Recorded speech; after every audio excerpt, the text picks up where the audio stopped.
All right. So I think we are good to get started. Officially, hello, everybody. My name is Kimberly Olson. I am the Executive Director of the New York City Arts and Education Roundtable. Thank you so much for being here. The Roundtable is a grassroots service organization working to improve and advance arts education across New York City. And today we are so excited to be with you all as we kick off our It Starts with the Arts campaign for a third year, which highlights the continued need for investment in arts education. Just some logistics before we dive in. We encourage you to use the chat to ask questions and to connect with other folks on the call. This call does feature closed captioning. To activate this setting, please visit the either live transcript or captions button in your Zoom toolbar, and from there you should be able to show subtitles. Also, please note that this event is being recorded and will be made available on the Roundtable's website as well as on our YouTube channel. So throughout today's campaign launch, we are going to be uplifting student artists and artwork, and we're going to be giving credit to those student artists as well. So on this title slide, I want to shout out the two incredible student artists behind these works. The one on the left is called The Classroom Circus by Ian V, who's age 13 from Queens, and the right is an untitled piece by Nellie R from Brooklyn. She is age 18. So we're so glad to be joined by an incredible slate of students, artists, and educators who will speak more about the impact of arts education on their lives. And a big thank you as well to Councilmember Keith Powers, who will be joining us today in video form. We're grateful for your support of our city's young people and for including funding, or hopefully funding arts education in our upcoming budget. On this slide, you will see pictured on the left-hand side, Blooming Bonds by Angelina L, who's age 14 from Manhattan. And on the right, you see Generational Love by Beatrice B, a 17-year-old from Queens. You could see also listed on the slide the incredible list of speakers that we'll be hearing from in just a moment. But before we dive in, we're here today to send a clear message. It starts with the arts. It Starts with the Arts campaign centers on the importance of arts education to develop students' everyday success, academic achievement, mental health, well-being, social development, parent engagement, graduation rates. The research is clear that it all starts with dance, theater, music, visual arts, and literary arts. As an educator myself, I know that the lessons learned in the arts classroom transcend the stage or the canvas, that the rich arts ecosystem here in New York would not exist without the arts education that inspires it. But unfortunately, not every student has access to proper arts instruction. Between the 2019-2020 school years to our most recently completed school year, 2020 to 2023, public schools across New York City lost 425 full-time certified arts teachers, which now means that roughly one in seven school children do not have a full-time certified arts teacher. This is a staggering number and one that needs to change.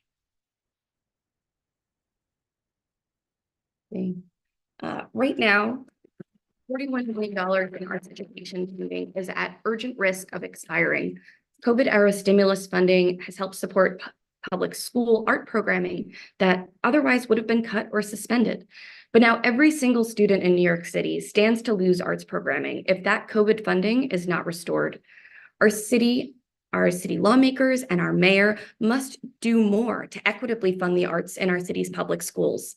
This starts with ensuring that every school has a certified arts teacher and directing the Department of Education to increase the per student arts allocation to $100, in addition to restoring the city's Support for Arts Instruction Initiative funding. Now, according to New York City Department of Education reporting, nearly half of schools say that funding for arts education is generally insufficient. And because of a lack of reporting requirements, we don't know which schools are actually suffering the most from this shortage. We're calling for more transparency on what schools are lacking teachers so that we can know the right place to be able to direct resources and attention. As we adjust to this complex post-pandemic world, we need our city lawmakers to affirm their commitment to arts education and ensure that our students have access to opportunities that boost their educational, social, and mental health now and for years to come. That's why we're calling on the mayor and the city council to ensure that every school has arts programming and that no students lose any additional access to the arts. I'm going to stop screen sharing for a moment now. And enough from me. I want to hear now from our incredible guests that are on the call. We're going to speak more about the importance of arts education. At the roundtable, we believe that it's imperative that we center our city's young people when talking about education or anything to do with them, as they know what's best. They know better than anybody what's needed in our schools. So in that spirit, I'd like to introduce our first student, Crystal Eugene, who is a viola player at Eleanor Roosevelt High School and a next-gen student musician with Midori and Friends. Please welcome Crystal. Good morning, everyone. Thank you for having me. As Kimberly said, my name is Crystal Eugene. I am a viola player. I attend the Eleanor Roosevelt High School, and I also attend Midori and Friend Next Gen music program. My journey with music is, I feel like it's vast and similar to many other students in New York City. Music education has always been a part of my life. I've always grown up with music education. It's helped me express myself in an outlet that's not similar to any other form of education, like math, reading, social studies, anything like that. Education has helped me express myself creatively. It's helped me branch out, and it has helped me take risks that I would never be able to take if I didn't have this outlet. My story is similar to like millions of other kids in New York City who needs this creative outlet to express themselves and to like speak out of any grievances, or just to like, if they have something in their hearts that they need to express. Music, the arts is a perfect way to express this. And that's why we need the funding. We need more funding for the arts.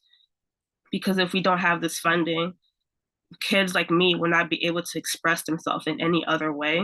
So I urge like the city to continue funding, to continue acknowledging the impact that music and art education has had on kids all over the city.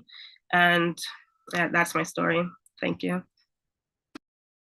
Thank you so much, Crystal, for sharing. I so appreciate your story, your being here today.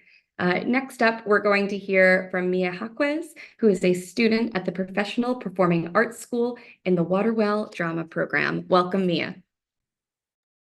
Hi, thank you so much. As was just said, I'm Mia Soleil Jaquez, and I've been a student at PPAS for the past 7 years, which means I've been a Waterwell student for the past 7 years, and I'm going to keep what I'm saying brief today. Celebrating the arts isn't just a passion for me, it's been a lifelong journey since I was 7 years old. From the moment I stepped onto the stage, I knew that acting was my calling. And throughout my years as a student at the Secret Theater and later at the Professional Performing Arts High School, the arts has provided me with not only a means of expression, but also a sense of purpose and belonging. It's through the guidance of inspiring instructors like those from Waterwell that I've honed in on my craft and discovered the transformative power of artistic education. To me, arts education isn't just about learning lines or perfecting technique. It's about embracing creativity, building connections, and unlocking the limitless potential within ourselves. And it's a journey of self-discovery, growth, and endless possibilities. And I'm grateful every day to be a part of this vibrant and enriching community. So that's why we're asking the mayor and the city council to ensure that every school has arts program, because it starts with the arts. Thank you for your time. Thank you so much, Mia. We're so grateful for you, for your artistry, and for your being with us today. We're now going to move on to another student who's a recent graduate of New York City Public Schools, Wilton Martinez. He's now a freshman at Manhattanville College and a member of the Next Gen Alumni Advisory Panel with Midori and Friends. Please join me in welcoming Wilton. Hi, my name is Wilton Martinez.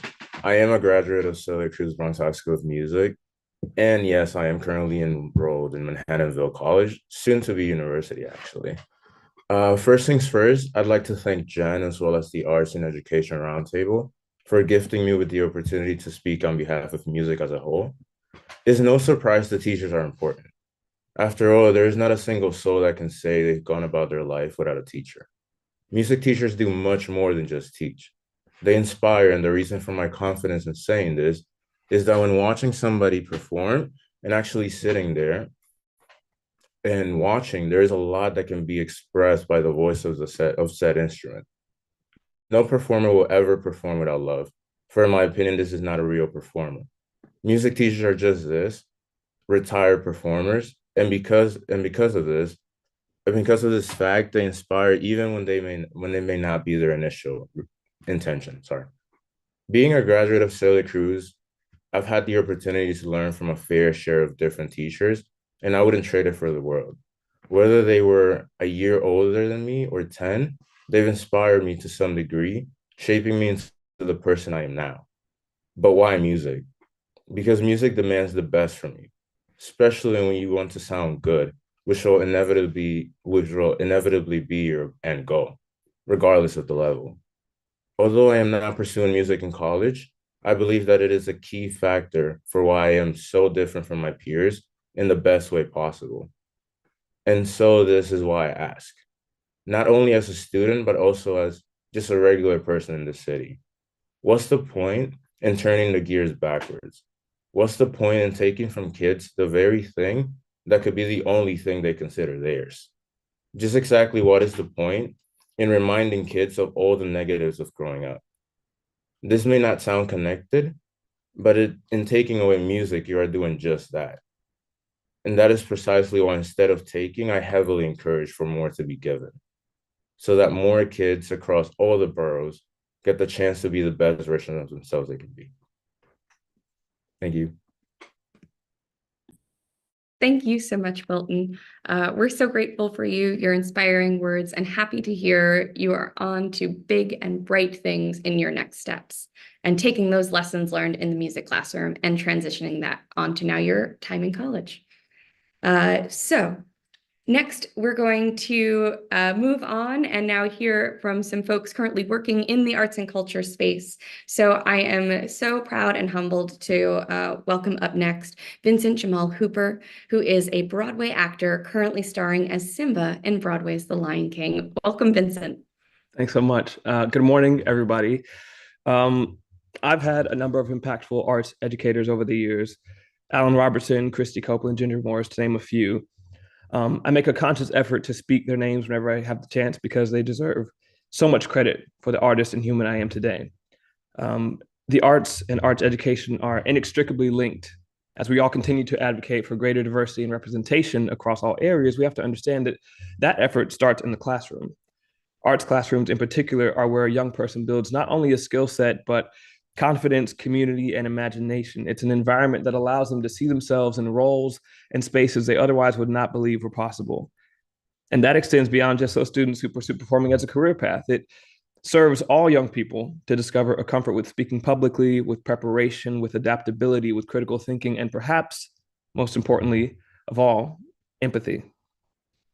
Peek into arts programs around the country, and you'll find the next generation of, yes, Hollywood and Broadway, but also CEOs, attorneys, faith leaders, public servants, journalists, innovators, and visionaries. It is these students, given the gift of a foundational experience with arts education, that will give us a world better than the one they found. And that is why we're asking the mayor and the city council to ensure that every school has arts programming, because it starts with the arts. Thank you. Thank you so much, Vincent. I could not have said it any better. It lays the foundation for not only the next generation of the creative workforce, the next generation of folks like you that are making New York City the cultural hub that it is across our world, but also laying the next generation for creative thinkers, creative citizens, and empathetic thinkers and citizens that our world so needs and craves. So thank you again for your time and for being here.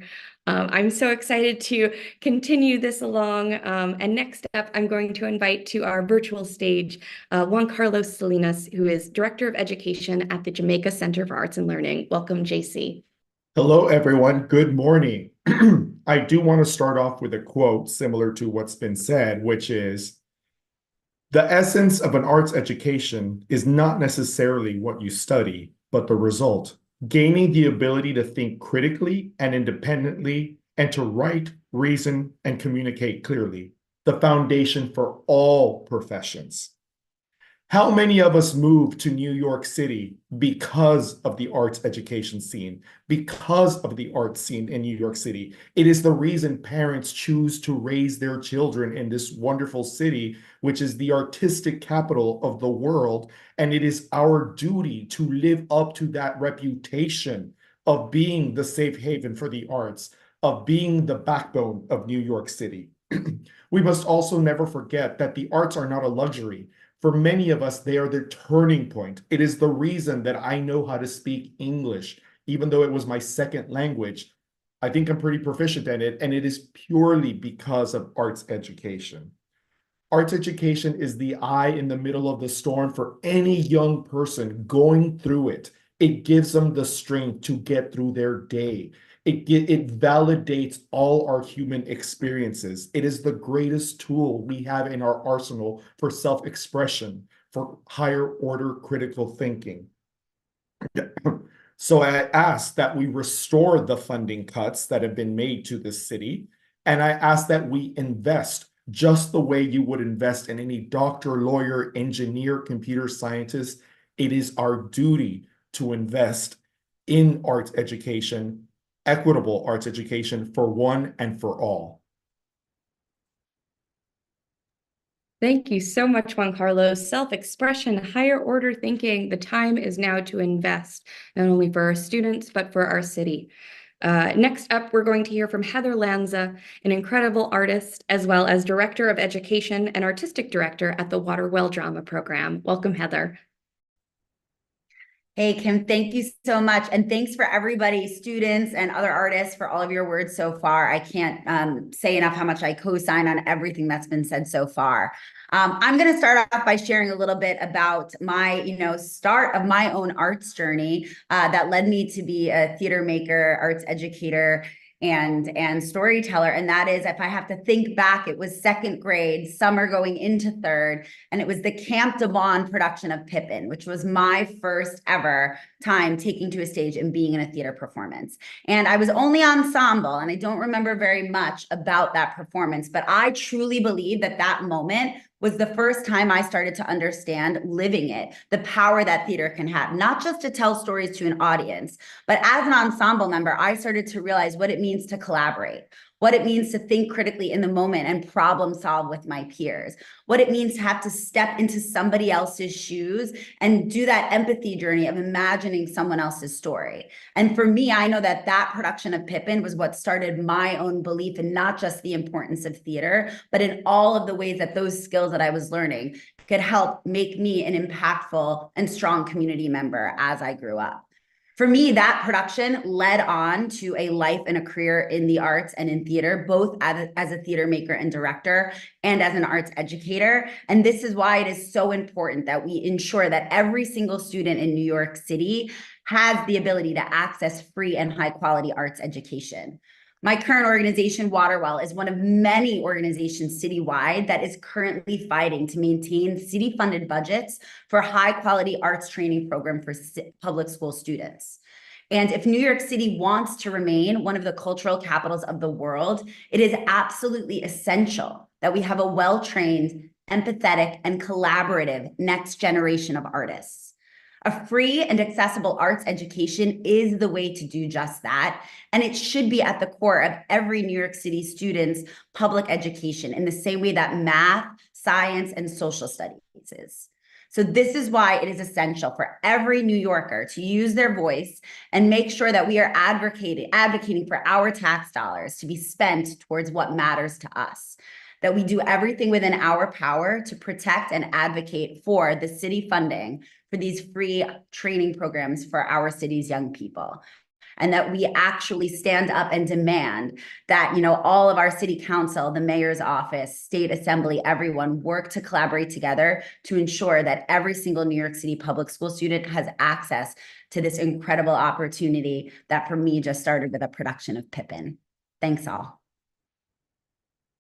Thank you, Heather. An equitable education must include arts education for all students. We're so grateful for your being here, for sharing your story, and joining us on the call for arts education for all. Before we transition to our final speaker, again, I just want to uplift. We are grateful for our friends in government for their leadership, their partnership, and their passion for arts education and for our city students. So we received some pre-prepared remarks from Councilmember Keith Powers from District 4. We're going to transition into taking a look at that video now. Hi there, it's New York City Councilmember Keith Powers here to join you for the kickoff of the It Starts With the Arts campaign, an effort that we have been fighting for to make sure that every single public school student has access to a quality arts education. It starts with you too, and make sure that you call your city council member and reach out to make sure they know you want to see arts funding as part of this year's budget, because every student deserves arts education. As the city is going through various budget cuts and changes to the budgets, the one thing we have to make sure we're fighting for is quality arts education and quality education funding. So we are so happy and ready to be fighting for arts education as part of this year's budget. Hope to see you out there, because it starts with the arts. Thank you so much, Councilmember Powers, for your support and partnership. We're so grateful to have you be part of this special campaign launch. And then last but not least, at the roundtable, we believe that certified arts teachers truly are the cornerstone of arts education in our schools. So with that in mind, we wanted to leave our last words with a lifelong educator as well, Mario Asaro, who is with the UFT and who is president and executive chair of the New York City Art Teacher Association, also known as NYCATA. Welcome, Mario. Hi, and thanks, Kimberly, and hello, everybody. Like Kimberly said, I am the executive chair of the United Federation of Teachers Professional Committee, we are a volunteer organization of teachers that represent the subject matters for each discipline. And we've been doing art education for almost 40 years. I've been part of that committee since I started teaching in 1985. I have to echo how important the arts are to the holistic development of our students. And in our discussions with Kimberly, the fact that 307 schools do not have certified art teachers is alarming. And many schools do not have equal access to art education or education programs. So there's an unlevel playing field. I think I want to just share my own story. The arts saved my life. As a young child growing up, pretty much born in Brooklyn, and drawing was my out. And when I went to school, unfortunately, we didn't have art. We maybe had an activity once in a while. I was in small parochial schools. I had immigrant parents who didn't really know the public school system and felt safe in putting me in smaller parochial schools. And it wasn't until my senior year in high school where I realized I'm not going to do anything if I don't get involved in something I love. And I switched to public schools and had a teacher there who helped me prepare my portfolio and get into Pratt Institute. That led to 33 years of teaching New York City middle school students and preparing them for high schools like High School of Art and Design and all the other LaGuardia and all the other schools we have here in this great city. The problem is that New York City is the arts capital of the world and has some of the greatest higher ed art schools in the world, as well as museums and cultural institutes. But there's a discrepancy in K to 12. Our New York City students who are born and bred in New York City don't have equal opportunity to go to those schools because they don't have preparation as other students in other states do. So we find ourselves flooded, not a bad thing, with students from out of state who come in for higher education, and our own students here in New York City are often not prepared to join and to partake or to even get accepted into these schools. And that's why a strong K to 12 program is our mantra. And we need to work on solutions. We need to focus on working with the Department of Education and the UFT. I have pledged to work with Kimberly on any items that come up in those realms to add our voice of support. We are not the policymakers. We are the advocates and representatives for art educators here in New York City. And so we will do everything in our power to work with those people at the DOE and the UFT who actually can make decisions to pressure city government and our mayor and whoever's in charge of the fiscal strings to get the program that's needed. There should be certified arts educators across the board.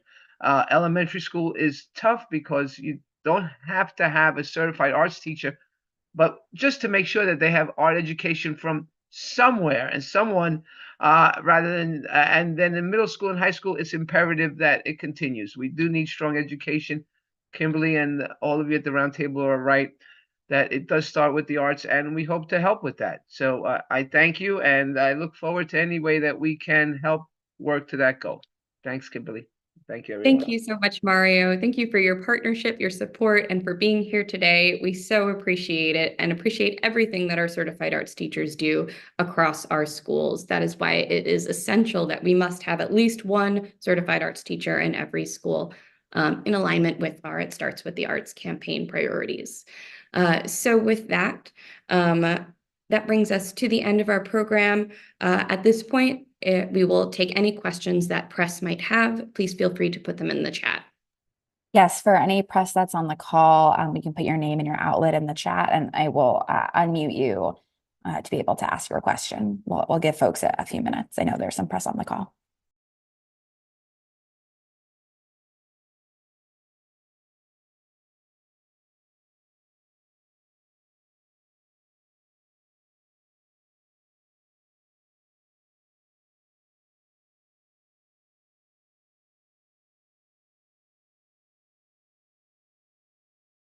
I'm going to put my email in the chat.